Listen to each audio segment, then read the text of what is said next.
if I got my readers. Yeah. Something At least I don't have anyone For those who are confirmed. still in attendance, the time is now 7:17. I will call this meeting of the Bridgewater Town Council to order. We are going to rise once again for the Pledge of Allegiance. I pledge allegiance To the flag of the United States of America and to the republic for which it stands, one nation, under God, indivisible, with liberty and justice for all.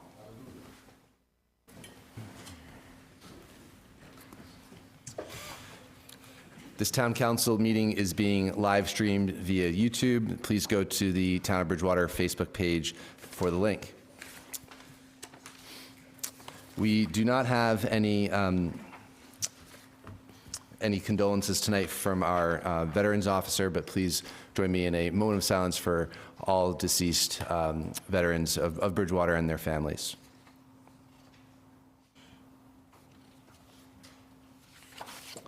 Thank you. First up, we have item A, approval of minutes from previous meetings. Do I have a motion for approval and a second for discussion? So moved. Second. First, we have a motion and a second. Any discussion on the minutes? Okay, seeing none. All those in favor? Aye. Any opposed? Motion carries. Next up, item B, we have announcements from the president. I have a couple of things from our town clerk's office. For dog owners, 2026 license tags are due now, so please go ahead and make sure that you take care of that with our town clerk's office. Nomination papers are also available for the April 25th town election. Please see the town clerk's website for details. We have a number of positions that are available that are up for election, so please go ahead and throw your name in the hat if you're interested in serving on our board here or at the school board or the other positions that are available. The town census is also open as well, so please go ahead and fill that out. There are some grants that are tied to population data, so make sure that we collect everybody who is here in town. You can drop that off at Town Hall. There's a collection box. You can use the tax bill box or the election box to drop that in, so please make sure that you do that. And our former town clerk, did I get any of that wrong? Oh, no, you're really right. All right, great, excellent, cool. I want to make sure I had that correct. And that's all that I have this evening for announcements. Next, we have proclamations. We have the recognition of honoring Emily Stone, recipient of the Boston Post cane. I'm going to read the proclamation to the record, and I'm going to pass this around to the counselors to please sign. Whereas Emily Stone, a cherished member of the Bridgewater community, celebrated her 103rd birthday on September 24th, 2025. Whereas reaching the age of 103 makes Ms. Stone the oldest resident of Bridgewater, and her remarkable longevity, wisdom, and enduring spirit are a source of inspiration and pride to all who know her. And whereas the Boston Post cane was established in 1909 to honor the oldest living residents in New England communities and has long symbolized respect, resilience, and a lifetime of contribution. And whereas as the oldest resident of Bridgewater, Ms. Stone has been duly recognized as the recipient of the Boston Post cane, an honor that reflects both her extraordinary life and her special place in the history of the town. Now therefore be it resolved that the Town Council of Bridgewater, on behalf of its residents, extends its deepest congratulations and heartfelt best wishes to Ms. Emily Stone on the occasion of her receipt of the Boston Post cane, and proudly honors her as a beloved and remarkable member of the Bridgewater community. In witness thereof, this proclamation is presented with great admiration and celebration this 6th day of January 2026 in recognition of Ms. Emily Stone's exceptional longevity, life achievements, and lasting legacy in the town of Bridgewater.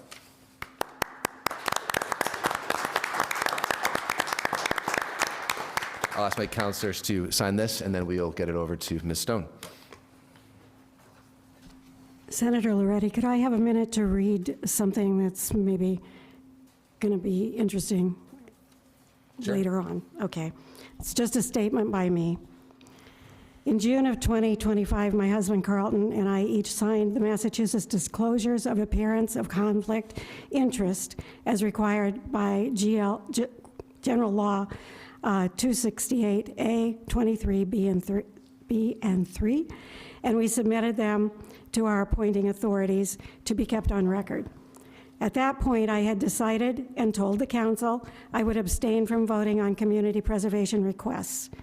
As time has progressed, I have found it unsatisfactory to abstain from voting on CPA requests, particularly because abstentions are being interpreted as a negative vote.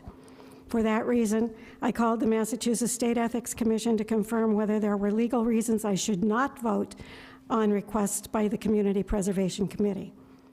The state attorney clearly confirmed that there is no legal reason I should not vote on CPA requests.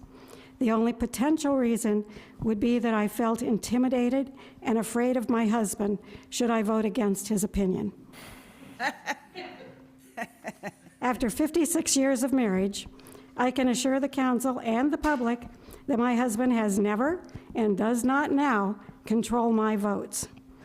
I'm ending my offer to abstain from voting on the CPA matters partially because of the determination that an abstention is counted as a no vote. I will vote my position on CPA and all other issues as they come before the council. Thanks. Thank you. The State Ethics Commission's okay with it, then it's okay by us. And I'm glad you don't feel intimidated at home. Next up, we'll move into citizen open forum. Due to Massachusetts open meeting law requirements, discussions will not take place during public comment periods. If appropriate, responses to questions and concerns will be given by the town manager at a future town council meeting. Anyone may, at this time, come up and comment for up to 3 minutes. Please state your name and address for the record. Really quick, I promise I don't have to print out for this one. James Wall, 60 Crescent Street. Two things that just came to mind when we were talking earlier. I was hoping we could get an answer for next time. Sorry, not on. First was the status of the residential exemption. I know that was something we had talked about at one point earlier in the year, and I might have missed it over the course of the tax rate discussions, but if that was something we were still considering for next year, to give our owner-occupied residences a bit of a tax break. And the only other thing that came to mind was when we were talking about the differing tax rates, if there was any status, and maybe our CED department knows, on the old Baptist church over across from CVS. I know that's been closed for several years, and I wonder if that's maybe been considered, if there's been any pressure to turn that into something else, maybe like a restaurant like the one in Easton that leveraged an old church as well. Something to get that kind of on the tax rolls and off of the religious exemption, since I don't believe it would qualify any longer. That was it. Thank you. Thank you. Is there another one? Just one. Would anyone else like to come up and speak? No, just one. Okay, thank you. We do not have any appointments or hearings or license transactions or presentations, so we'll now move into our town manager report. We'll have our water superintendent give the water update. Just brief.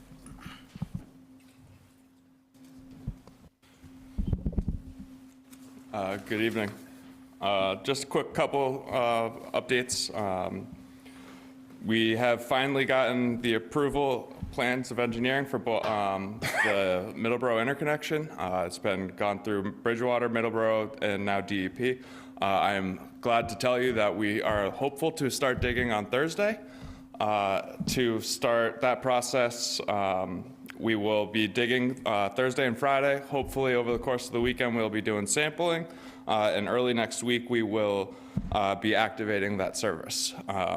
Part of that is we will be notifying the public. I have gotten permission to use the reverse 911 as well as post on the town website and the DPW website.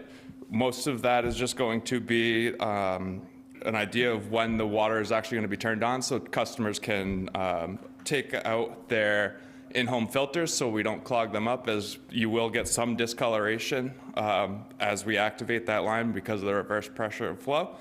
Other than that, the long-term infrastructure projects, the treatment trailers, been working with engineering, logistics, permitting, conservation committee to start seeing the feasibility and the location of where those will sit on the property of Well 10. wells 10A and 10B piping to the High Street facility. DPW department has reviewed those original plans. We have made corrections, and hopefully by the end of this month, we'll be going out to bid for the full infrastructure project.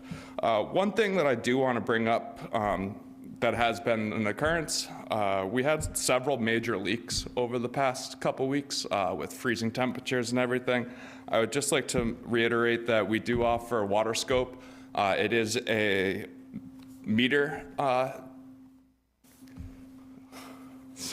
it's a meter that you can actually go on and be self-indulging yourself. You'll be able to see what your daily water usage is. You'll be able to see if there is a leak. It helps you guys also be aware of what's going on within your household.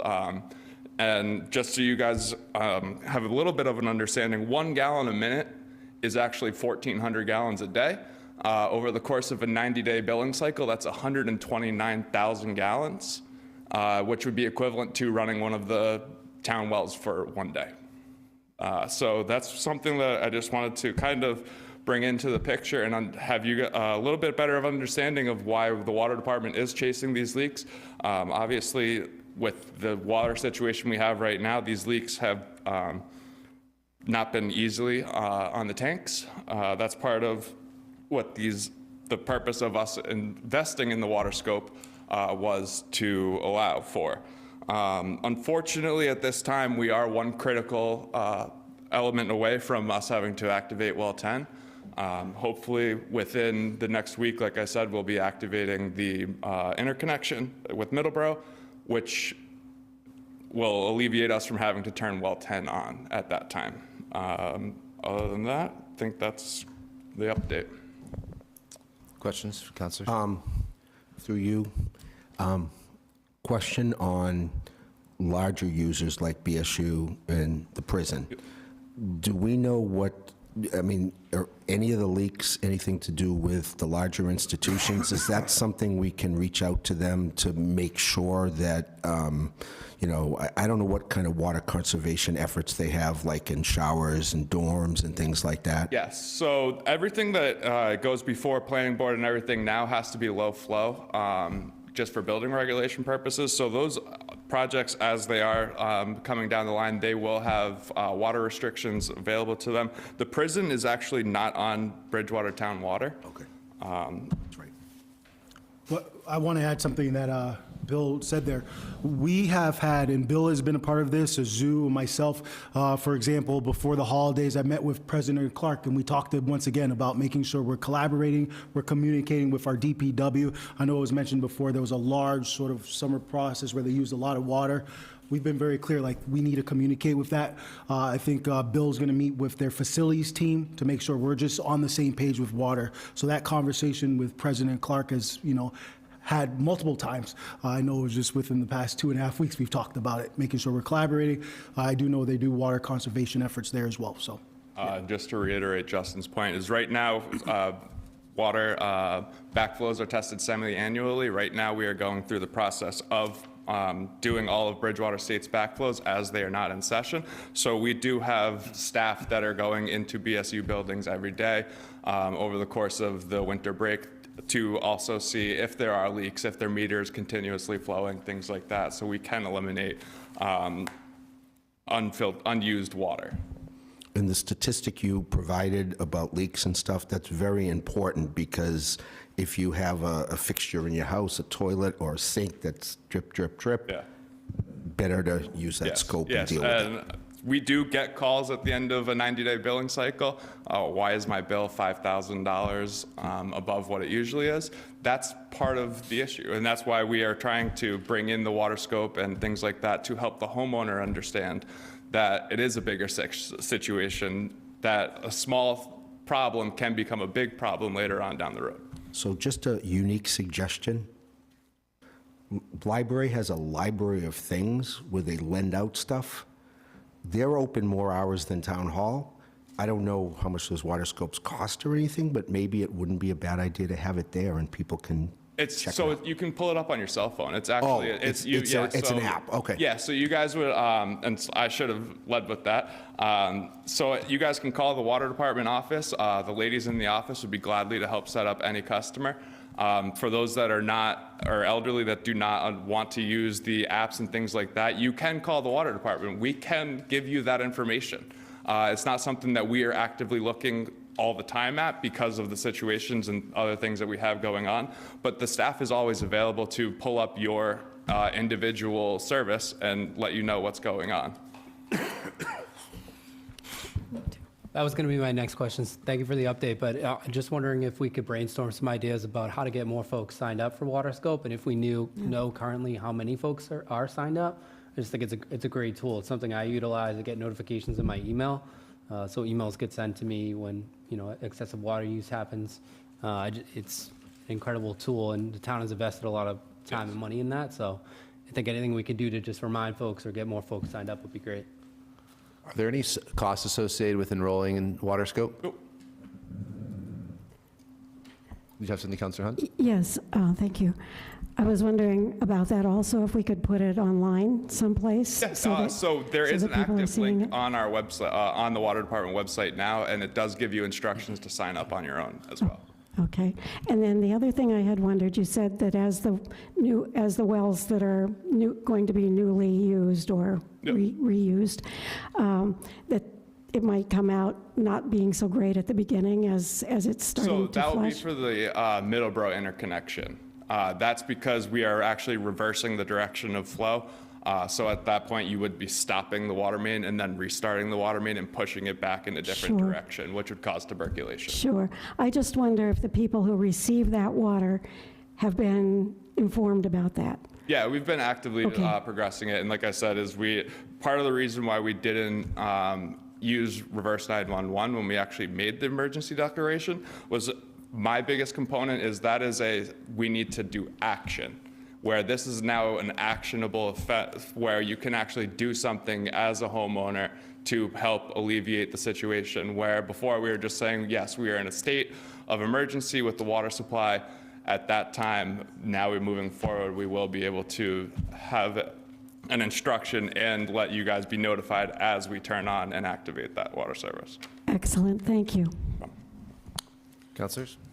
Have you found leaks from, how many have you found? So I have found 2 leaks in commercial buildings that were actually looking to be using about 20,000 gallons a day. That was at Perkins Foundry and 31 Perkins Street. Okay. Any other questions? Just on timelines, we spoke earlier that the 90 days begins once the water starts flowing from Middleborough. What's the timeline look on the trailer development and an eventual implementation into the system?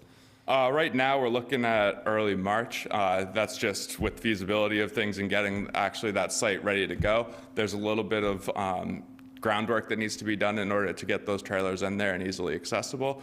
We are hoping that by the time the Middleborough interconnection is deactivated, that those trailers will be in place, ready to go. Yeah, that's my next question. Is obviously time is of very importance because we want to make sure those two match Yep. up. I don't need to tell you that, but we want to make sure that those two items match up so we don't have a lapse or a gap in between with spring coming and inevitably more water usage. Even though we do have an outdoor ban, so I'm glad to see that that timeline matches up. That's great. One thing I think is important to add is that part of this is, especially the trailers, for example, as Bill mentioned, Middleborough, we've gotten DEP, so it's in DEP's hand, Middleborough, all of us, we've done our job. The trailer does require significant pilot testing, engineering, but DEP approval of it. So obviously, we're trying to make sure we're doing as much work as possible to get that prepared. Our engineers are working on it. We've made that a priority. Bill's made that a priority for their team. They've heard that directly from me, but it also has to get DEP approval. So I remember when we talked about this, we said we have to acknowledge there's a third party involved with that, and this is pretty significant, DEP, obviously. So we're doing everything to make sure we can hopefully get those trailers online even before the Middleborough connection is done. So we're doing everything possible to make sure that happens. Just a follow-up question. Do we have any update on our withdrawal ask of DEP, if we can increase the withdrawal? I know we were working on that. That'd be something the zoo would probably be able to answer better.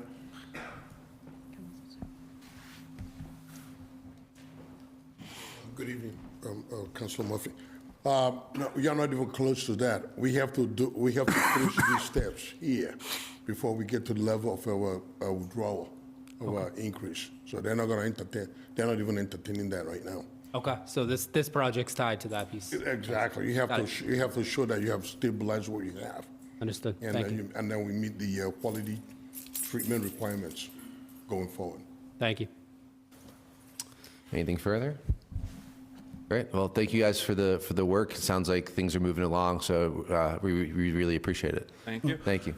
Council President, the one thing that, Bill said, and I think is really important for people to hear this again, and so we're clear. Remember when we started this process, we said, we are doing everything we can to make sure we don't turn 10B on unless there's a catastrophic situation, fire safety for the town. The storage tank levels have dropped pretty low because of these large leaks that, one, our staff is being proactive going about trying to find these leaks, and we're encouraging people to do that. We believe that the Middleborough connection, as we said, we're hoping that the construction starts this week and that we're able to tie in next week. And if that plays out, hopefully we don't have to turn 10B. But if our storage tanks fall critically low for fire safety reasons, we do have to turn that well on. We're doing everything to make sure we don't have to do that, but we have to be clear about that that's something that we might have to do. Just to follow up on that, if I could. How will you communicate that if you do have to turn it on? Yeah, we would communicate that as we've typically done. We'll do it on our, Facebook, our website, et cetera. So we will let that know, and I will make sure we would let the council know that.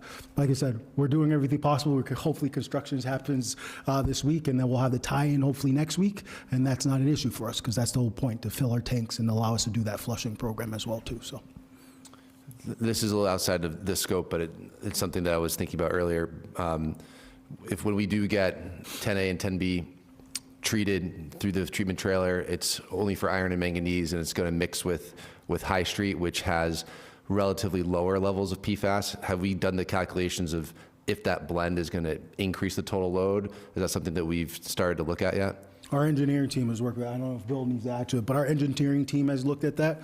One thing also regarding that, I know there's sort of questions some of our councilors have asked about it. You know, the trailers is to treat the iron and magnesium. We've looked at PFAS as well, if there's an opportunity to do that. We're looking at a variety of things to address that. So our engineering team has looked at that under the leadership of Bill and, you know, obviously Azu as his supervisor. We've been engaging on that. Okay, thank you. Yep. All right. Summer Street. Summer Street, our CD director is going to give the update on that one.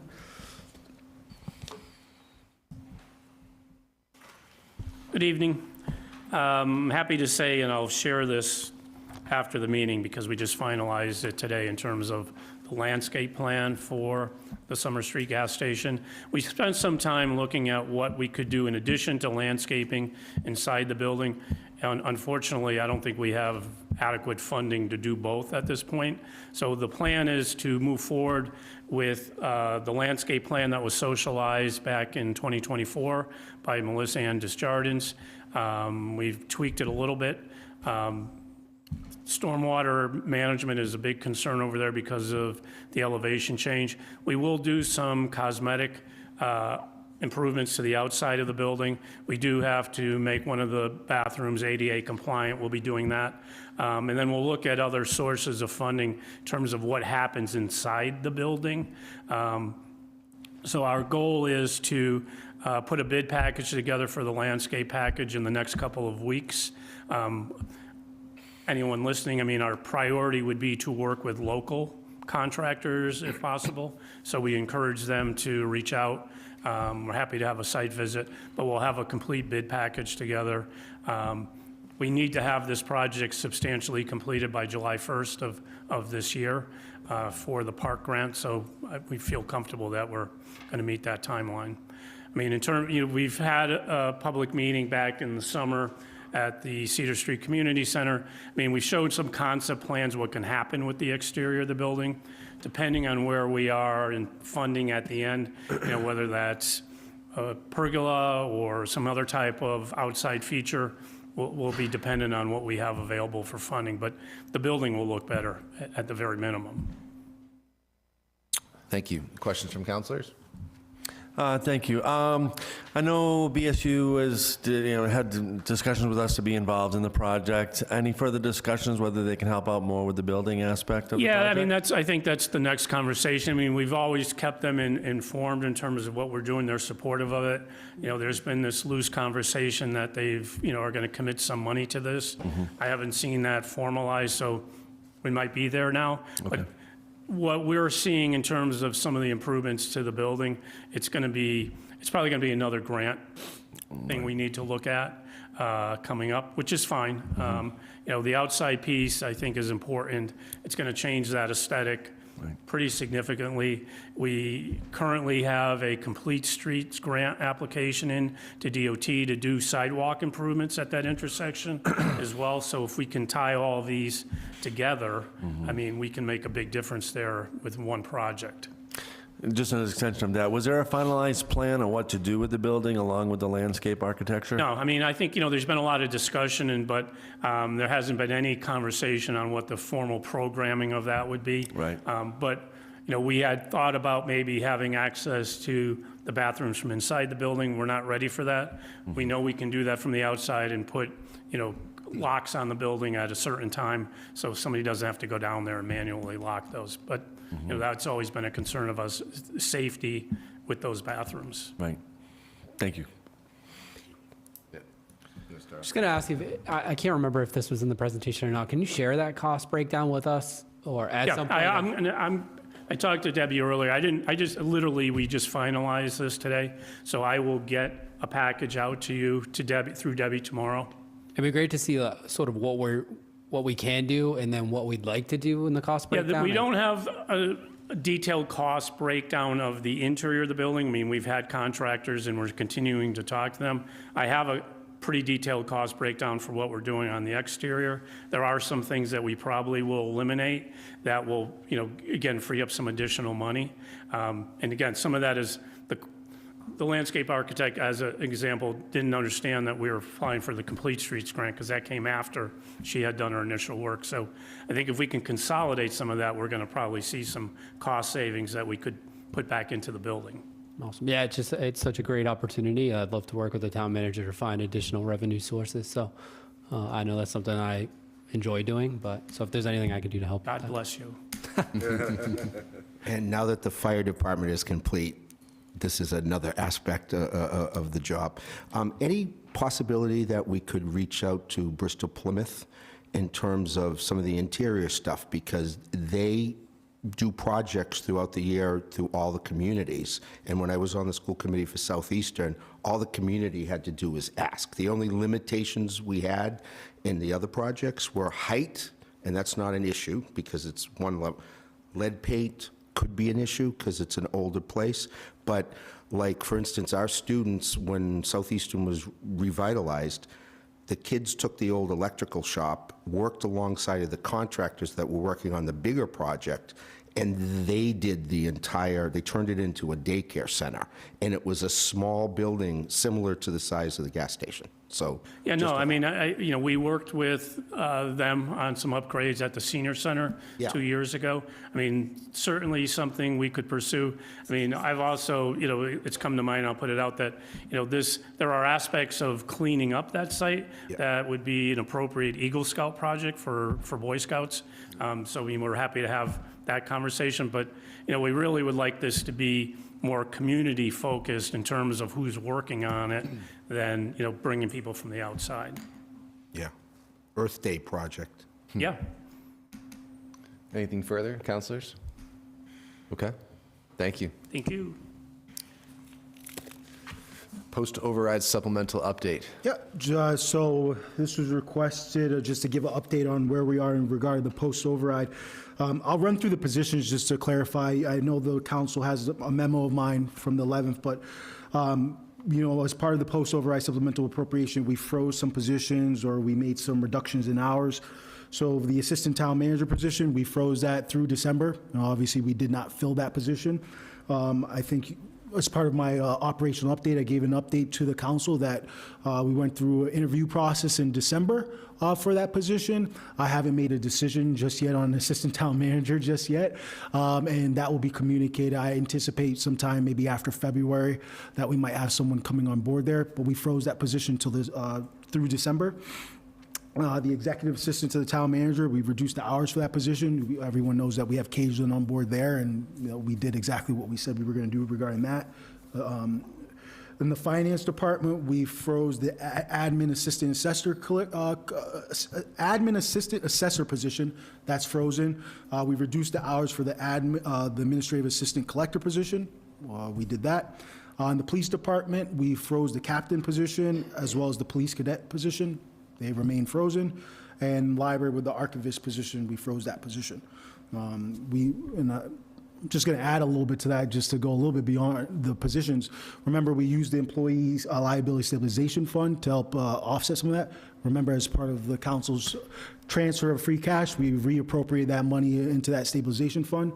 In addition to that, we've, in collaboration with our union groups and our employees, not only just our union groups, but our non-union, our department heads, we've, they reduced their COLAs for only this year and next year. We had another collective bargaining group, which this is another update. Our USW group worked in collaboration with our team, and they made those same changes that all of these other collective bargaining groups have done. So we've done a lot of progress and made a lot of progress, and obviously adhered to what we said we were going to do as part of that post-override supplemental appropriation. Any questions on that? Okay, thank you.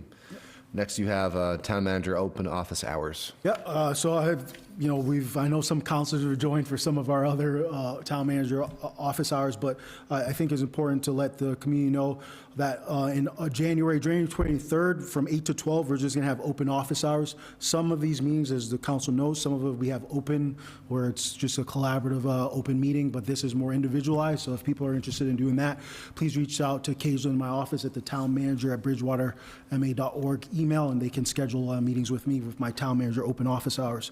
I'm just adhering to my commitment to try to engage with the community as much as possible. The next item is roadway improvements.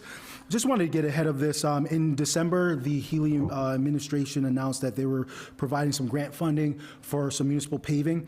So the town of Bridgewater is going to get, it was one of the communities selected as part of the fiscal year 28 appropriation. I want to make sure we're clear about it. Fiscal year 28, but it's pretty significant work to do on Route 104 from Route 9 to 12 and a half.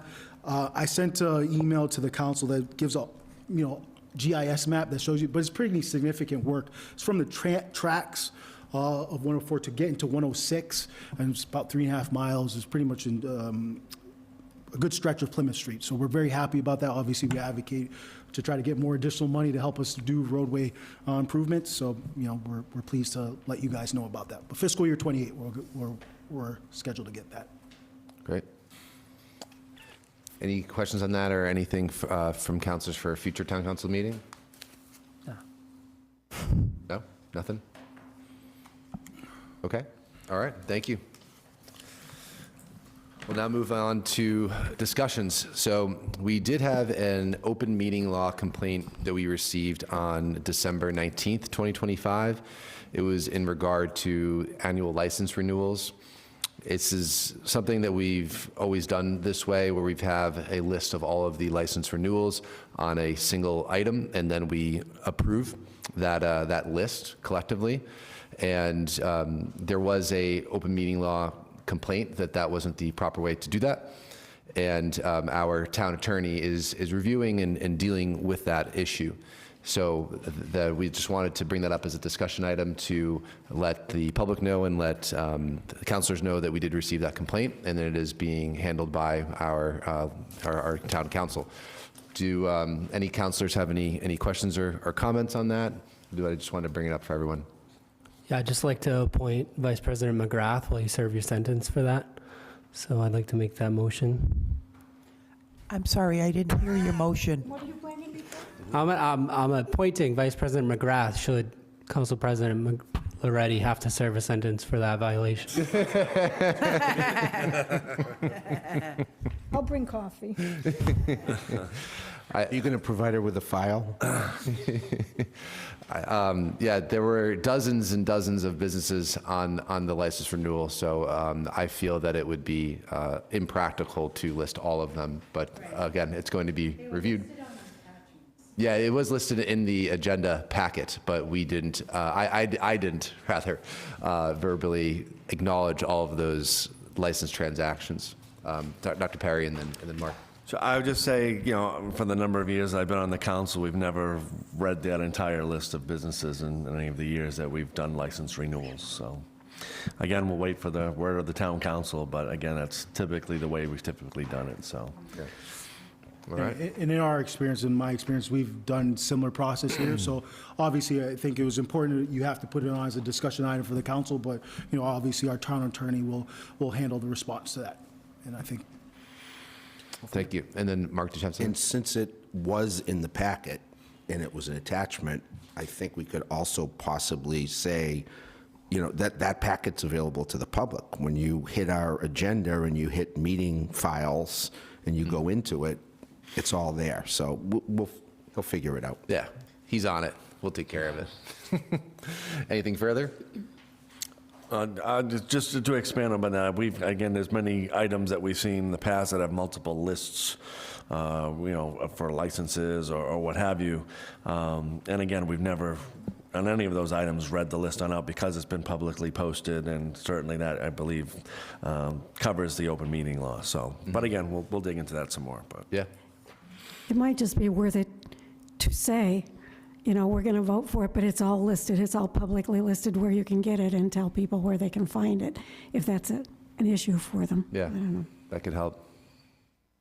I was just curious from the town council if he would indulge. What is the process when the town receives a complaint like this? How do you approach that, or what does that look like? Under the meeting law, you have a certain amount of time to have this hearing that you're actually having now. So you essentially have the meeting, you discuss the violation, you have the authority to delegate a response, which is what you're doing. And then we have a certain time frame to respond. I actually have it memorized. We can actually request extensions of that time if need be. But because you've had the meeting today, we'll respond accordingly, and then we'll go from there. But obviously, if there's further issue or litigation, we'll discuss those things in executive session. Thank you. One further point. We had a complaint on one of the bodies that I served on before in a different community, and what we did is we made the information, it's publicly accessible on the website, but it was also a printed copy. We had it at the public library. I know the town clerk's office has binders with all the, you know, the council stuff too, so, you know, I think that could be part of it. Okay. Just a thought. Thank you. Anything further? Okay, thank you. We'll move on. Do we have any committee reports this evening?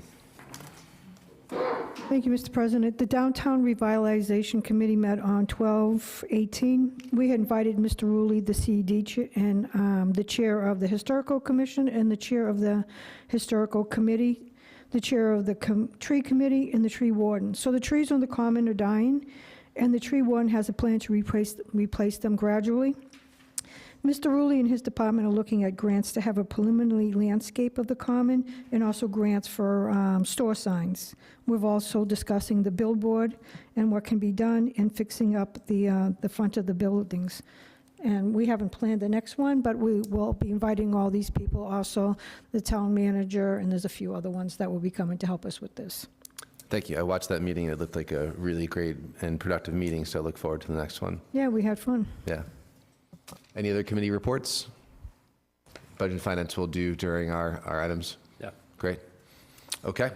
We'll now move on to legislation for action. First up is Order FY 26-038, a transfer order for CPC town-owned cemetery assessment.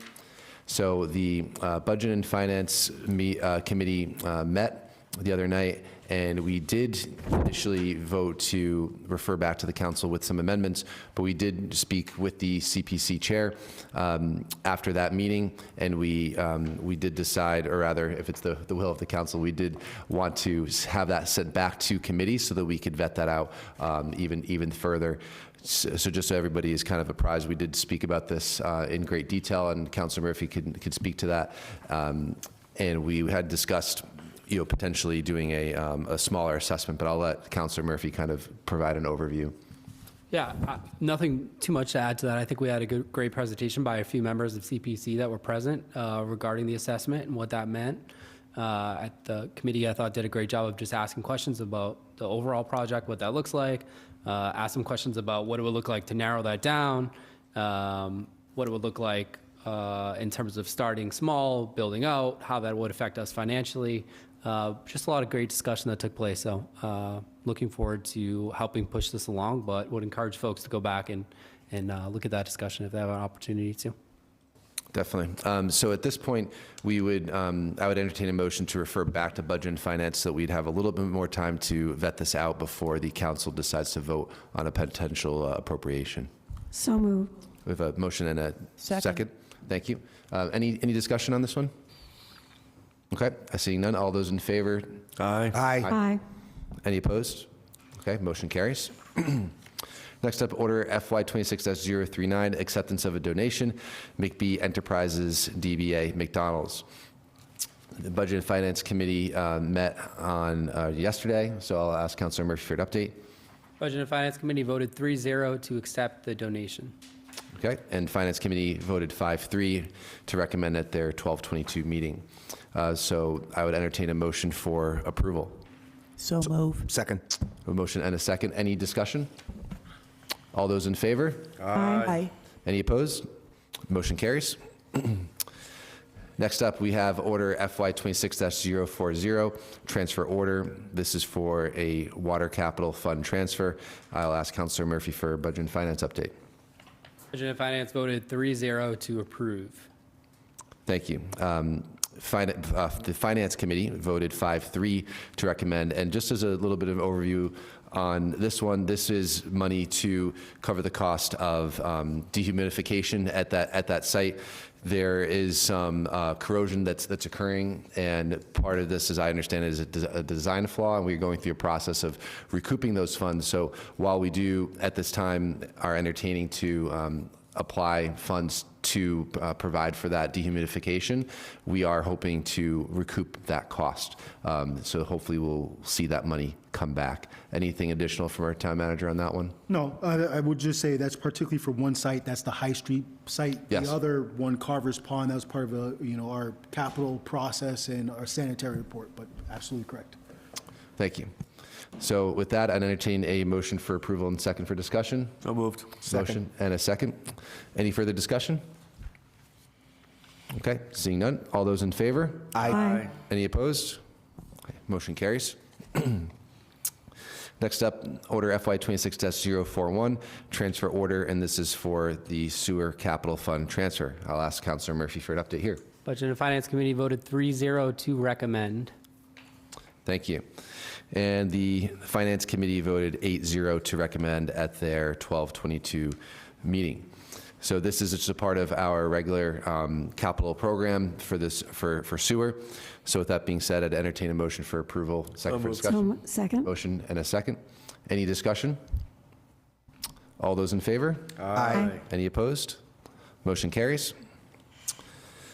Next, we have order FY 26-042, transfer order. This is for the general fund capital plan transfers. So the Finance Committee met for a second time on this last night during our meeting, Budget and Finance, and they voted to continue to their meeting on January 12th. So I would I guess, would we want to keep this at the council level? Just postpone to the next meeting. Just continue it? Yeah. So I would entertain a motion to continue to our next council meeting. So moved. Second. Motion and second. Any discussion? Okay. All those in favor? Aye. Aye. Any opposed? Motion carries. Next up, order FY 26-043, transfer order for ambulance overtime transfer. I'll ask Councilor Murphy for an update on this one. Budget and Finance voted 3-0 to approve. Thank you. Finance Committee also voted 8-0 to recommend at their 12/22 meeting. This is to cover overtime that is accrued on the fire side of things, to allow for additional manpower on that vehicle. So that's what these monies would be covering. Anything additional from our town manager? No. Oh, just to offset EMS expenses related to EMS expenses, so that will allow us to cover the additional overtime to raise our minimum manning from 10 to 11. And our chief has been advocating for that for a while, so this appropriation would allow that to happen. I'd entertain a motion for approval. So moved. Second. And a second. Any discussion? Okay. All those in favor? Aye. Any opposed? Okay, motion carries. Next up, we have Order FY 26-044. This is for water system improvements loan authorization. I will ask Councilor Murphy for an update. Once again, Budget and Finance Committee voted 3-0 to recommend. Great. And the Finance Committee voted 8-0 to recommend at their 12/22 meeting. So this would have to be referred to advertising, so I'd entertain a motion to refer to advertising. So moved. Second. Second. And a second. Any discussion? All those in favor? Aye. Any opposed? Okay, motion carries. Next up, we have Order FY 26-045, adoption of a 5-year capital improvement plan. So the Finance Committee, they also met yesterday evening, as did Budget and Finance, and they asked to continue this to their next meeting on January 12th. So with that being said, similar to our transfer order for capital fund, I would entertain a motion to continue this to our next meeting. So moved. Second. Motion and a second. Any discussion? Okay, all those in favor? Aye. Any opposed? Motion carries. Next up, legislation for action. We have resolution FY 26-006, a resolution of the Bridgewater Town Council in support of the letter to Governor Healy and the Massachusetts Legislature regarding the urgent need for municipal aid, infrastructure, investment, and state partnership. This article is not referred to committee. 14 days has elapsed per section 17 of the council rules and procedures. Therefore, this measure may be finally considered this evening. So with that being said, I would entertain a motion for approval and second for discussion. Motion. Motion. Second. And a second. So this was a letter that Councilor Murphy drafted and worked with Councilor Kennedy and myself, and that is circulating around here. So any further discussion on this one? Oh, yes. We already signed it, so you might as well vote to approve it. All those in favor? Aye. Any opposed? Okay, motion carries. Next, old business, we do not have any. For new business, we have Order FY 26-046, acceptance of donation, Oleari Charitable Foundation. So I would entertain actually, let's introduce that rather. I'm a little out of order. I'll ask our town manager to introduce this one. Yep. So the town has graciously received a $45,000 donation from the Oleari Charitable Foundation. It's to go to our police, fire department, as well as the library, at the discretion of the department heads of those departments. So we appreciate that $45,000 donation. Thank you. I got a little disorganized over here. Motion to refer to Budget and Finance? Thank you. You knew what I was going to ask for. We have a motion, and then do I have a second? Second. Second. Any discussion? All those in favor? Aye. Any opposed? Okay, motion carries. Next up, we have Order FY 26-047, acceptance of donation for the Bridgewater Police Association. And I'll ask our town manager to introduce that one. Once again, another gracious donation. This is from our Bridgewater Police Association of $1,050 to go to the Veterans Office to support its mission, and at the discretion of that department head. We appreciate that donation as well. Thank you. So with that being said, I'd ask for a motion to refer to Budget and Finance and the Finance Committee. So moved. Second. Motion and a second. Any discussion? All those in favor? Aye. Any opposed? Okay, motion carries. Last for new business, we have Resolution FY 26-007, an assessment of the reuse of the former Town Hall, AKA Townhouse. I'll ask Councilor Ellenberg to introduce this article for us. Thank you. And Gina Gasconi, who is head of the CPC, I believe, has indicated that there are some amendments that need to be made, and I'd like to pass out potential amendments that would be in compliance with Gina Gasconi's directions. And what this says that the town of Bridgewater has already invested in the outside of Townhouse. This grant application, This grant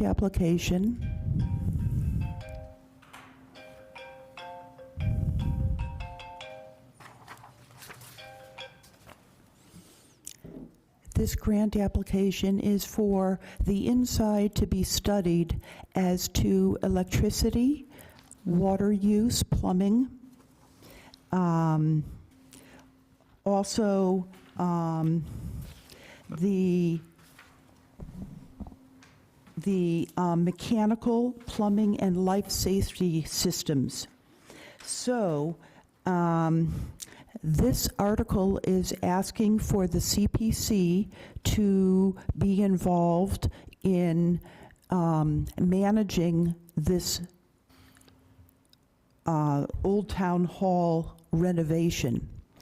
And the grant is to first study it so that we would then know what we have to do to get the townhouse renovated on the inside.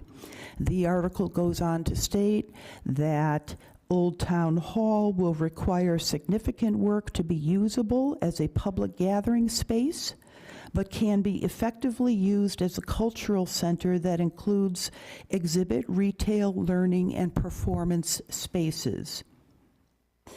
And there was a prior survey that indicated that the residents of Bridgewater would like a cultural center in the Old Town House. So, we will have to be writing a letter to the Historical Commission and also to the CPC to ask for them to endorse this. I would point out that this is being done in a little bit of an unorthodox measure because the grant application deadline was in 6 days after I found out about the grant. So there was 4 days, and town manager's office helped submit the grant. And so I'm looking for the council to endorse this and to assign the CPC with the duties of restoring Townhouse. I think that'd be a violation of the charter. The town manager is responsible for the use, maintenance, and repair of all town facilities. It's subsection 10 under town manager's duties, Town of Bridgewater Charter. This would go directly in the face of that charter provision. Well, I'm surprised about that because the CPC did the exterior of the building, so then they weren't allowed to do that then?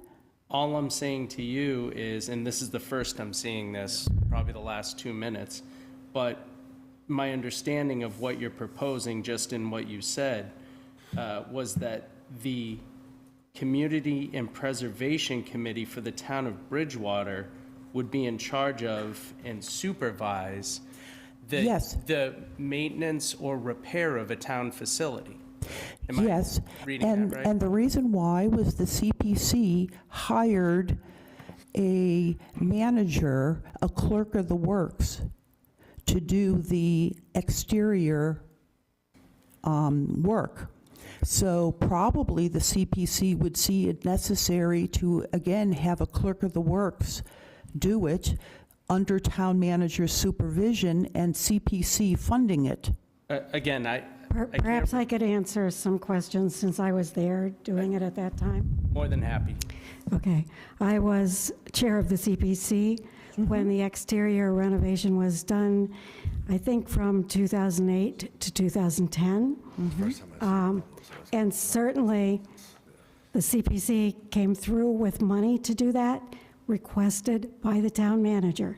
This wasn't something that the CPC just created and did on its own. That isn't what the CPC does.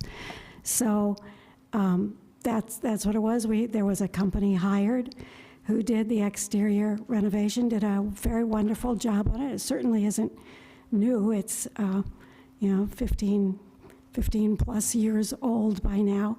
And when the roof was redone, we did that through the town manager's office.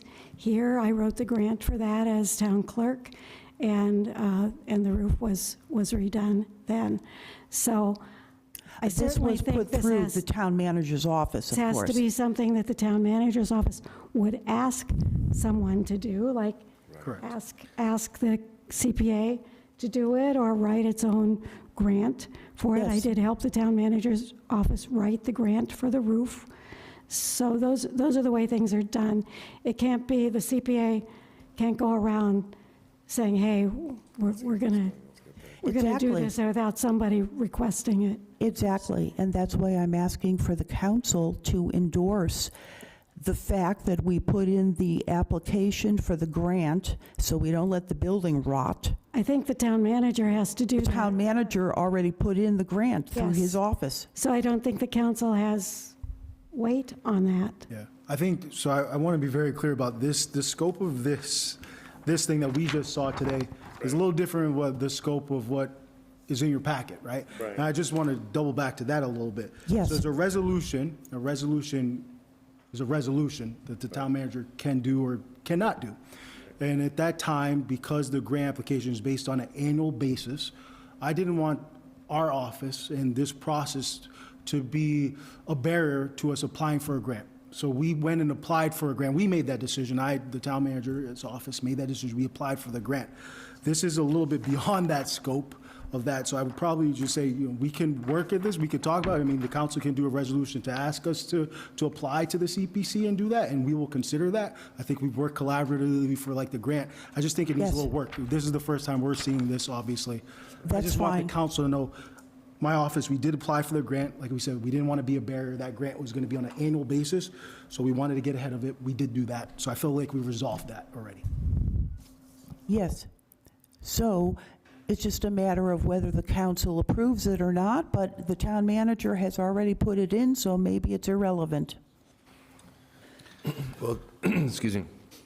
At this juncture, would you want to work with our town attorney and our town manager to amend this language so that it's compliant with the charter? I have no problem with amending it in compliance with the charter and doing the necessary steps to inform the Historical Society, the CPC, and various other parties that would be involved. My haste was to make the deadline for the state grant application.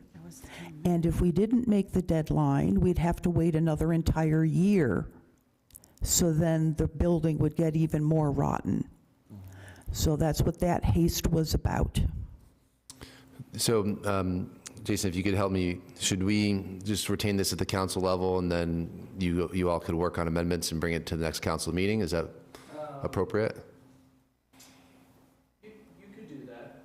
I think we need to figure out what we're trying to accomplish with it. Right. And Councilor Ellenberg will have to kind of fill me in on what it specifically she wants to accomplish.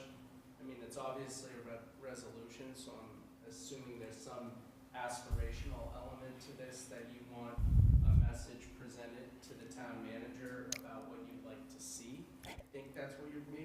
and to the state agencies that the council is backing the application request. Yeah, I think that's totally doable in that. Thank you. Yeah. Yeah, I think, not to speak for everybody, that we're all in support of the grant application and want to see the old town hall revitalized. We just need to make sure that the language is the right way to say it. Amendments that will- Usually it's possible that you could ask the council to write a letter of support to the town manager that he could include with the application. I mean, is that, I've seen things like that done before. You could, I would say in this case, the already grant was done it. submitted in December. Yeah, you've already submitted it. so- Yeah, we made the deadline. All right, so, go ahead. I'm just, again, as we've discussed and what Councilor Hunt said before, it's mostly driven by the town manager. I think we're probably putting a little bit of the wagon before the horse here. Let's see what the process goes as far as applying for the grant, and then if we do get that, then I think we could potentially come up with a resolution to deal with the grant funding that comes with that and the direction that we want to go. But at this point in time, it might be, again, putting the cart before the horse when doing this particular resolution. Let's see what the grant writing does and the approval of that, and then potentially come up with a resolution from there. Okay. Can I ask one question? Yeah. I don't know if you know, Council Ellenberg, when was that survey taken, what the town should be using this town hall for? I believe that was 2023, and my amendment, Ms. Gasconi pointed out There was that one it done was in the 2018. Townhouse Reuse Committee, which is now defunct, Which I chaired.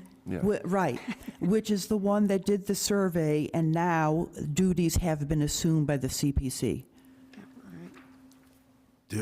I don't think we did that survey. There was a survey done around 2012. Various things have been done, but the committee that lasted for 3 years, they got no assistance from the town and didn't make any progress, that I chaired as town clerk at the behest of the town manager. That ended just before I left as town clerk. So maybe we could do another survey. You know, it's Well, I 2026. believe our town manager is already doing a survey with that question about what will be the use of townhouse. And your question, I believe, is that townhouse shall be done under the supervision of BSU. That was your question. No. No, it wasn't. Well, they've been You know, very obviously, clear they're not interested. one of the things as part of the town manager goals, we said we would do a resident survey at a certain time. Obviously, we made the decision in collaboration. We were ready to do a survey, but me wanting to be collaborative with the council, I forwarded for feedback from the council, and we have received some feedback from the councils. But it provided a couple of options there in terms of that. It wasn't specifically BSU. BSU, okay. It was just a variety Okay, of options that's good. there. Yeah. That's So good. I would kind of like to see a new survey done to see what the residents would like the reuse of the town hall. Okay, well, I suppose we can do a new survey. The grant is in. So I was interested in this topic too back a few years ago, and I found out through the former town clerk that the current town clerk in her office is a blue binder that's about this thick that has all the information, that all the work that was done, the minutes of those meetings. It's pretty comprehensive. I actually borrowed it for a while from the town clerk for quite a while, and it's back in her office on her shelf. So I think we could get some great information from that. I think we can work through the language, and, fact of the matter is the grant's in, so now let's figure out how to move it forward. It is a fairly expensive project. It's not an easy project. I mean, we've heard a lot of stuff from people. Let's put an antique shop in there. And it was pretty decided for a cultural center. There's a stage in there. The partitions on the first floor are all not historically important. The Historic District Commission would weigh in. I think it's a downtown thing. I think it's a economic development thing. There's also talk about what's going to happen, obviously, with the fire station behind it. And, you know, the building would have to be ADA compliant, which is part of the big cost, and you'd have to probably put an elevator on the back and maybe parking, and it's pretty comprehensive. So I think the grant's in, now you're right, I think we gotta back up a little bit and. See if we get the grant first and Yeah. go from there. I just had one more question. During the assessment, would we be told whether this building's worth saving or not? I mean, it has been sitting there for a long time. I Yes. did take a tour. The basement is concerning. It's been gone over by a real professional, the one who helped do the roof and all of that sort of thing, has gone through it and said, yes, this is definitely a building that should be saved for the town. It can't be like the McElwain School, which sat empty for 20, 25 years, which was brick, and then could be created into something that has been a really wonderful prize-winning thing. This is not a brick building. This is a wooden building, and it needs to be taken care of, and it's very important. It's very important for the town.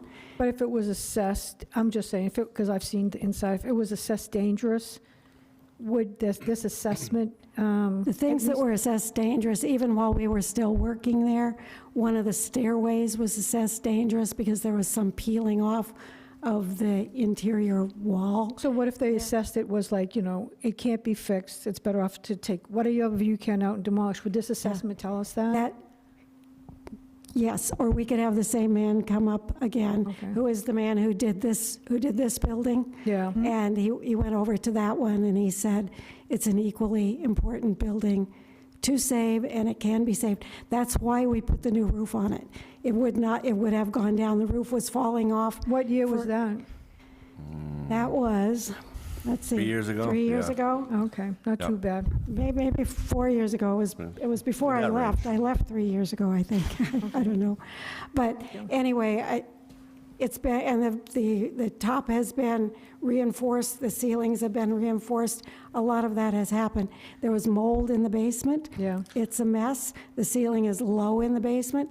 Things like that are going to take a lot of time. There's a lot of stuff that came from places where it was being stored before and was just dumped there. Like, for instance, the freezes that are now here in this building were dumped over there. We found them there. I found them there broken after I'd looked for them for years, and we were able to restore those. So it is a project. It's a big project. It's not a quick project. What I Is it wondered is how much was the grant? Well, the grant is only for the study of the actual premises, the heating, the water, and Okay. all of that. Okay. Based on 9,000 square feet, okay, that grant is for 8,000 through 14,000. We probably would get around the 8,000 for the study of what those systems need. Then we would have to get a new grant, of course, and perhaps match it with CPC funds, perhaps, to get the project underway. But it is a historically designated landmark, is it not? I believe so. I think it was designated Yes. historical. I think it So was. if it's historically designated, we've got to do this. We definitely should do it. Should have done doing it since 2010. Exactly. That's why I'm yes. trying to move on Although it there are now. major things in town to be done too, but it's course. good that we're trying to move forward on it. I think that's really good. I do think it comes as under the town manager's wing Mm-hmm. to do it, not the town council. But we should be supportive. I'm speaking for Yes. myself. We should be Yes. very supportive of what our town manager is doing, and thank you for bringing it up and keeping us going on it. Didn't want another year to go by. Good.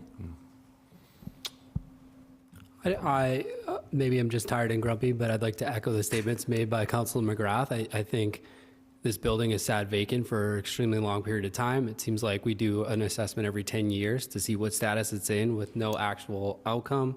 It sounds like the building's so far gone in terms of who's going to take on that project and rehabilitate it. And so I think the town should look at opportunities to get it out of the town's hands and put it in somebody's hands who can take care of the building properly or can reuse the property. And so I would love to see that building in its own respect stay historical, stay, within our town, but be taken care of. And it just seems like a project that the town will never wrap its hands around. And I think we got to be real about that, and we have to have a plan going forward about that. We're about to add another vacant building behind it in the near future as well, too. And just to have 2 vacant buildings sit there as we keep reassessing its use and its status and the mold and the heating, it just seems like such a waste to me to have it sit there. And so my opinion is that I think we should search for other avenues in which we can make that building usable.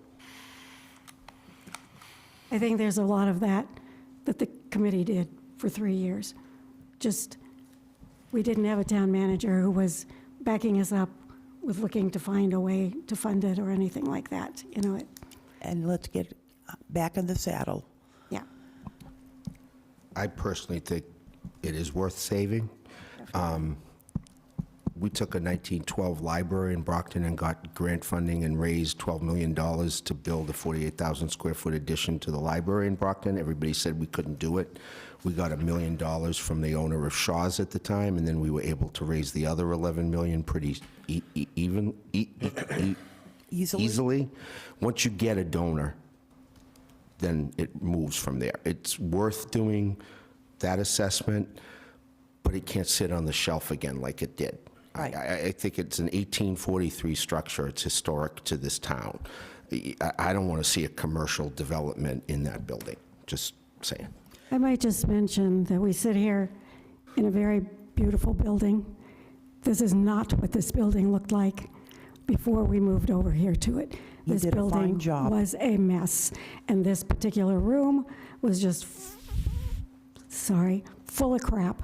It was just a mess, and it would have looked exactly like that building over there. I was on the building committee for this building. I saw what it took to make this room smaller, keep our parts to it, keep it looking like an old building, but making it usable for now. That certainly could happen next door. It's a much smaller project than this project was. I didn't want to interrupt the conversation. I think it's important for the council to talk about this a bit. One thing I want to be clear about sort of where I'm at regarding this. We applied for the grant because I think if we can get any grant funding to help us make a decision about what we're doing, let's do that, not utilizing our resources. But I do think, an assessment should be done, a more current assessment needs to be done, so people can understand the costs associated with this. It hasn't just, and obviously it wasn't town manager here, but it didn't sit vacant for a lack of desire maybe to do that, but there's a monetary aspect that goes into it, right? And a significant monetary aspect that the council and our community will have to weigh along with all the other monetary issues that we're facing in town. So, my commitment at least is this. One, we're gonna be collaborative. That wasn't part of why we applied for the grant. We're going to communicate with the council and the community that's part of why it's a proposed question on a survey, to hear from the community, to have more dialogue and discussions. But also you needed more information, right, to understand what the costs are. And then you can make a determination with the information updated and relevant to decide which way we go. So I think it's on our radar. And it's along with all the other issues that we have on our plate moving forward for this year. Yeah, I mean, I'll just add to that because there's a monetary piece to it, but there's also a staff piece to it, right? Somebody has to invest time and effort to get us to the point where we can even get an assessment process going. Yep. And I don't believe that now the town is in the position to be dedicating staff or resources or your time towards a vacant building to come up with a plan. And I appreciate that, Council Murphy, because I have said that, right? I have communicated that with Councilor Ellenberg when we talked about it. It was like, we try to prioritize. There's a bandwidth for our staff, and I have to speak for our staff and our team, because we are a team. There's our capability to do those things. So the grant application we were able to do, we wanted to support that. I think there needs to be an assessment done. There's opportunities probably to collaborate with CPC to provide funding for that, look for other grants. We'll do that work. But then we have to have all that information, and we have to communicate what we can do as well. So I think what I said before is we'll communicate, we'll collaborate, and I think we can make decisions moving forward. I just wanted to add one thing. The grant says that a state person will be used for the assessment rather than town staff. It specifically says that there's going to be a state assessor coming to look at it before the state would be giving any money to us. So that's out of our hands, if you know what I mean, and the state would be covering the cost of the assessment with the grant. I don't want to belabor this point, but this grant would probably cover about $8,000 for that size of the building.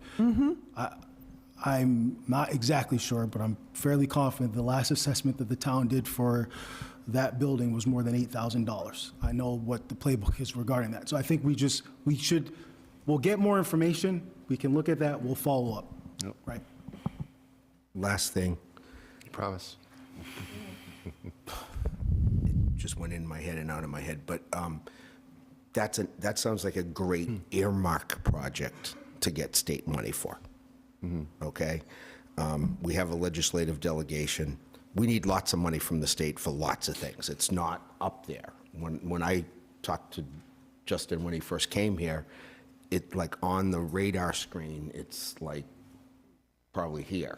As much as we'd like it to be higher up on the list of priorities. I think it's worth doing our due diligence and figuring out what we can. I think the last time I looked at the book, it was like a $15,000 cost, and I don't know what year those rates were. And then Mr. Ruley looked at the building and really didn't think a lot about the building. There was a big, huge sign up on the building that the committee spent $1,000 on to put up there, rebuilding the future, and that disappeared at some point, and it hasn't been up there.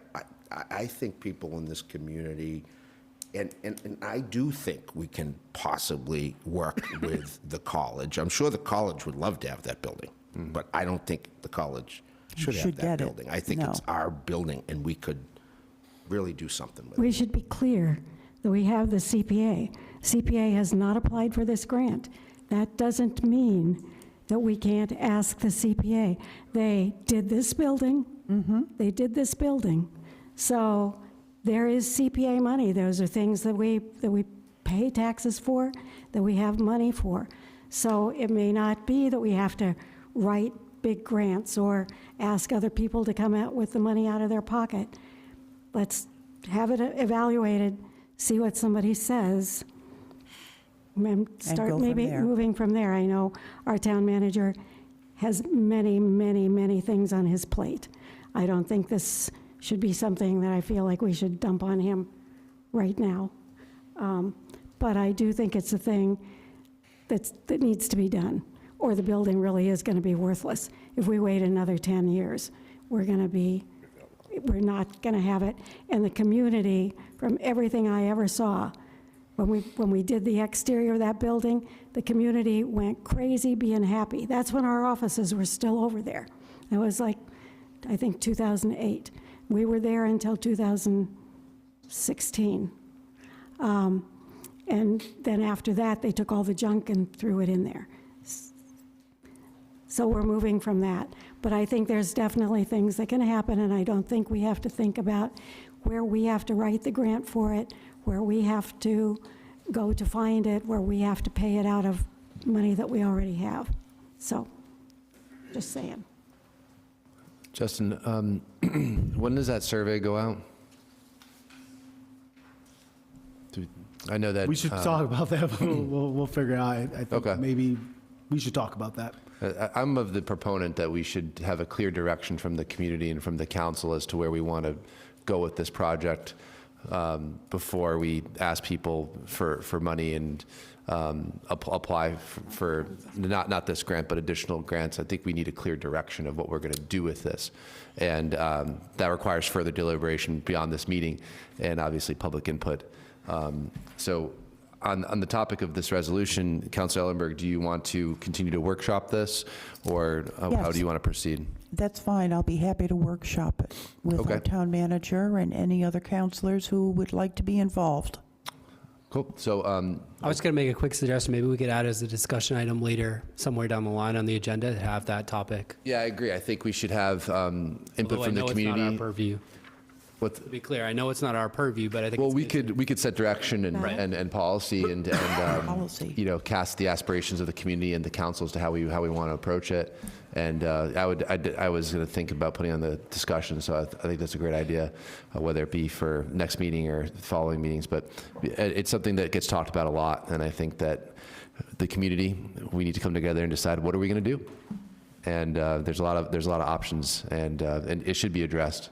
So with that being said, I'll entertain a motion to keep this at the council level, and then you could work on some amendments and bring it back to us. So moved. Second. And second, any further discussion? All those in favor? Aye. Any opposed? Okay, motion carries. So we'll now move on, excuse me, to citizen comments. Due to Massachusetts open meeting law requirements, discussions will not take place during public comment periods. If appropriate, responses to questions and concerns will be given by the town manager at a future town council meeting. Anyone may comment at this time for up to 3 minutes. Please state your name and address for the record. Carlton Hunt, 80 Austin Street, Vice Chair of the CPC Committee. It's very frustrating to sit and listen to folks Is your mic that don't know what they're talking about. My mic's on. I'm going to give you a little bit of history.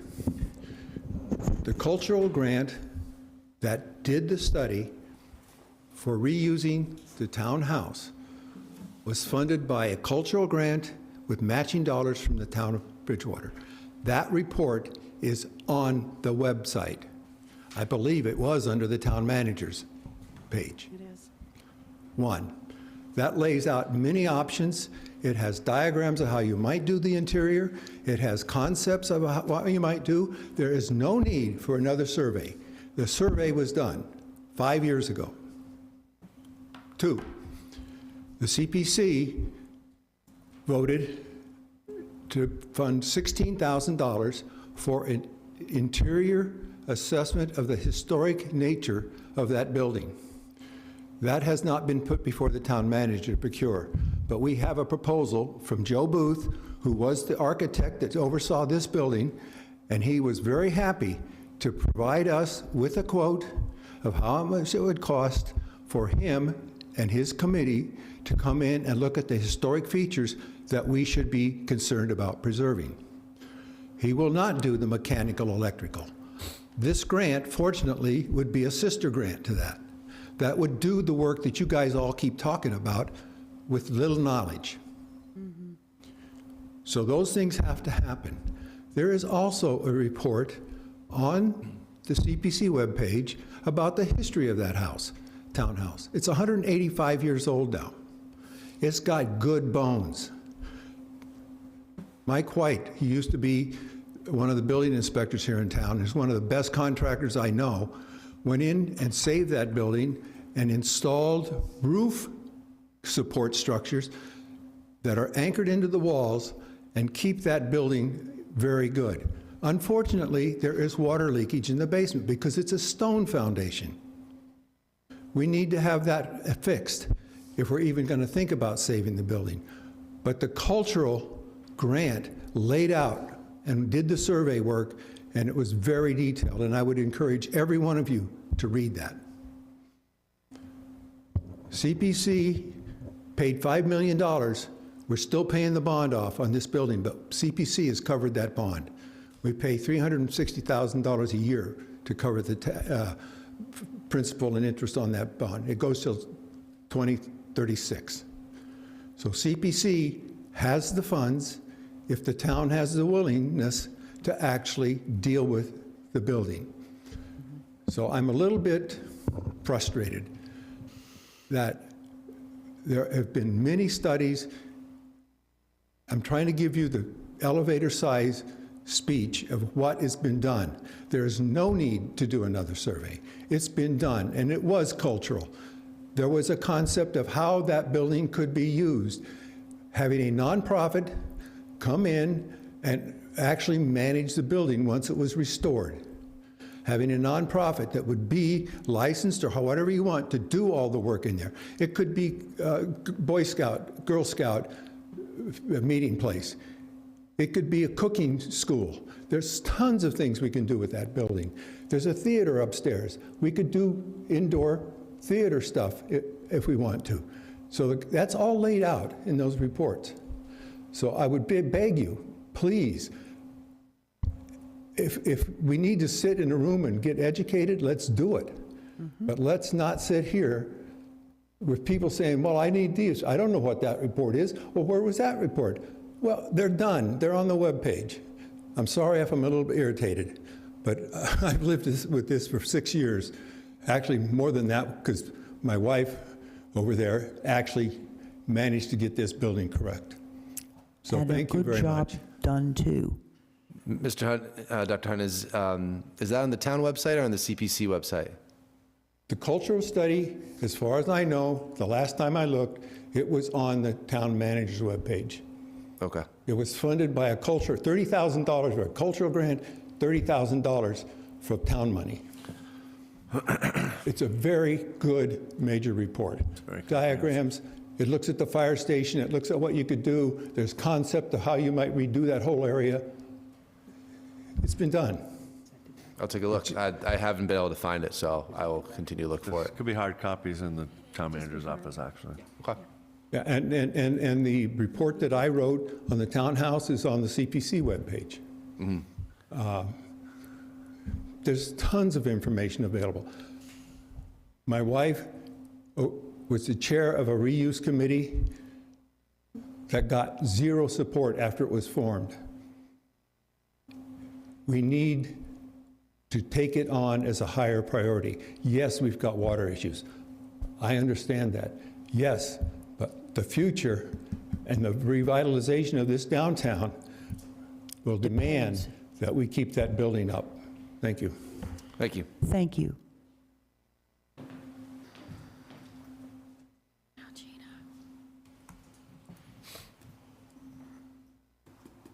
Gina Gasconi, 35 Ball Avenue, Chairperson of Community Preservation.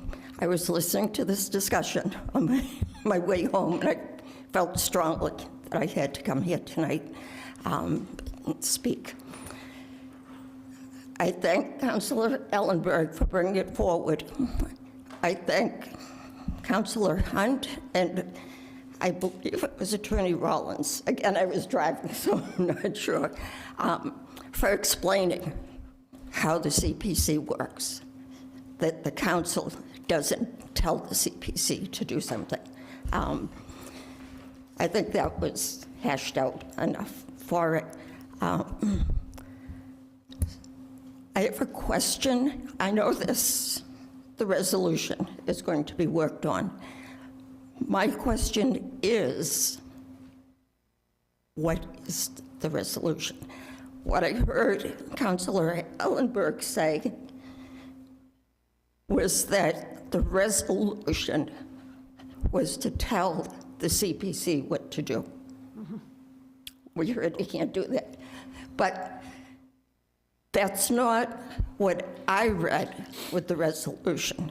What I saw from the resolution that I had sent my comments on was for the council to agree for the application. Nothing about telling CPC what to do. As I said, I think it was clarified. CPC, Carlton as vice chair, myself, any members of community preservation would be glad to sit and help. We talked last night at the Budget and Finance meeting about collaborating, CPC collaborating with the town. I agree, as Justin has said, we need to do that. But I just want it clear, because I'm not clear in listening to it, what the resolution is for. Is it to tell the CPC what to do, or is it for approving the submission of the grant application? Well, approving the submission of the grant application, and as for CPC, we don't have the right to compel you to do it, but hopefully you guys would do it voluntarily. Let's limit the back and forth on this one. Let's just... Right. As Councilor Hunt has said, I believe Attorney Rollins, CPC doesn't come forward and say, oh, let's fund the townhouse. We have to have an application. We have to have an eligibility form, which needs to come for a town building has to come from the town manager. Those things will be produced. Councilor, let's limit the back and forth. Sorry. Thank you. Right. So that was part of my question. Second is, as I said, community preservation is always willing to sit and talk to anybody that has questions. So I would suggest looking at the CPC webpage as you come forward with the revised resolution, that it not be saying you can, and I apologize, I'm not up on resolutions, but you can resolve to, as the town manager, to look into it. And as Justin said before, he can decide, if I heard this right, he can decide to do it or not do it. But any application to CPC, anything, like I said, CPC doesn't just come forward and say, oh, we want to do that building. You can go to the town manager, he can request it. But I thank all of you for your attention to it. And as Carlton said, community preservation has voted for funds for an interior assessment, which would go hand in hand with yours. But my question, another question, is this, and I know you can't answer it tonight for the back and forth, is it a matching grant that the state, Mass Cultural, says it's X thousands of dollars and the town has to come up with a match? Yes. So in that case, if the town does receive the grant, you have to look what you'd come for the rest of it. If it would come from community preservation, Right. the town manager has to put it in. Once that's done, then you have to look at the overall cost of restoring, which is Right, and incredibly hopefully that's cheap. what the assessment will do, right? Okay, thank you. Thank you. I just want to thank our CPC chair and vice chair for talking to us tonight. I know we can't do the back and forth, but I think it's important that, and our counselor, former town clerk, for that committee did yeoman's work. If you sat there, which I did, that's why I had the book for so long. I read every single thing that they did. They worked diligently, and then it just got shelved. Anyone else like to come up and speak? Okay, seeing none, we'll now move on. We now have counselor comments. Yeah. I'll start with Counselor Lindy. Thanks. I'm ready to go home, so I'm not going to belabor the comments, but I thank everybody that came out for the first meeting. I think it was very important that we did that, and some people stayed all the way to the end, good, and some people joined us in progress. It's important. We got a lot of issues to deal with. I think we're all working really hard. If we collaborate and cooperate, we can move forward. So that's all I'm going to say tonight. Thank you. Thank you. Counselor Hunt? Kind of ditto that, and I hate to take any more time, but there was something that happened this weekend, and I don't think anyone from the council was there, so I'd just like to read it so that we can say it was congratulations to the members of the Boy Scout Troop 31 who received their Eagle Scout badges. So I'd just like to mention them. David Armand, the Eagle Scout, he assembled a shed on the grounds of Bridgewater Vets Club for the purpose of storing worn flags for intended retirement. Benjamin Chase, receiving his Eagle Scout Award, worked with the Bridgewater Veterans Agent to research the wars and conflicts with memorial sites in Bridgewater. Information was compiled online and includes the listing of Bridgewater servicemen killed in action. War memorial signs located at the dedicated bridges and monuments were replaced, and QR codes were affixed to the signs, allowing people to go there and review and research what was found by the team. Nora Gibson, the Eagle Scout Award for fundraising, purchased and assembled picnic tables to be used by the families of Bridgewater Little Leagues at Legion Field. And Benjamin Smith, receiving his Eagle Scout Award, constructed and installed organizational shelving and storage to house essential equipment used by the Bridgewater Rain-M Band and Color Guard. I think that sounds pretty amazing, and I think they are incredible young men who deserve our congratulations.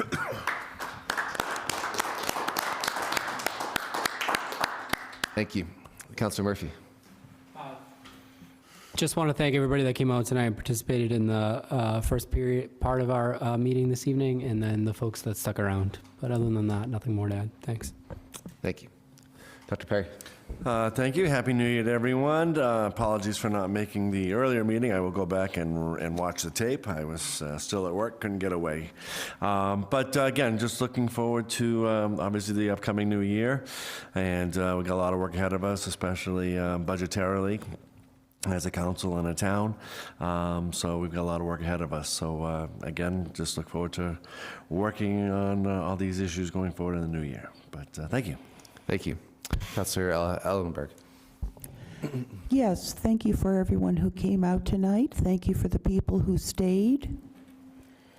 And other than that, that's it. Thank you. Thank you. Vice President McGrath. I want to thank President Loretti for conducting the public meeting. It produced great conversations, and I look forward to our next one. Thank you. Yes, Happy New Year to everybody. I meant to open with that earlier, but I forgot. I was just really excited for our public meeting, and I again want to thank the community for being so engaged. It's exciting to see. We got a lot of submissions, and I hope that we honored you all by addressing a lot of those topics here tonight. And those topics which were not addressed, we'll address at a future council meeting. So I thank you for that, and that's all that I have. So I'll entertain a motion to adjourn. So moved. Second. Second. All those in favor? Aye. Any opposed? Okay, motion carries.